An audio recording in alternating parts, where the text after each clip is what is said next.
কর্দমাক্ত জমির নিচ থেকে যে মূলগুলো বের করে আনা হচ্ছে এগুলোকে কোরিয়ান লোটাস বলা হয়। আলুর বিকল্প হিসাবে এই লোটাস খেলে মানুষের শরীরের কোলেস্টেরল নিয়ন্ত্রণে আসে।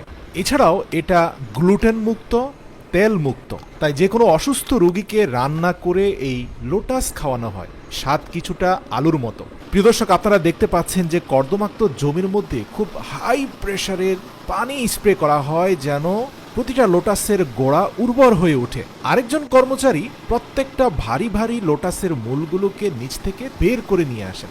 আপনারা দেখতে পাচ্ছেন দেখতে অনেকটা আমাদের দেশীয় আখের মতো হলেও এর মধ্যখানটা বেশ ফোলা, তবে কাটার পরে ভেতরে ফাঁপা অংশ স্পষ্ট দেখা যায়। মনে হয় যেন কেউ একজন ডিজাইন করেছে। তো কাদা, মাটি, ময়লা, আবর্জনা সব কিছু সহ এগুলোকে ফ্যাক্টরিতে নিয়ে আসা হয়। কোরিয়া এবং চীন হচ্ছে পৃথিবীর সবচেয়ে বেশি লোটাস উৎপাদনকারী দেশ এবং এখানে এই খাবারগুলোর জনপ্রিয়তাও সবচেয়ে বেশি। তো ফ্যাক্টরিতে আনার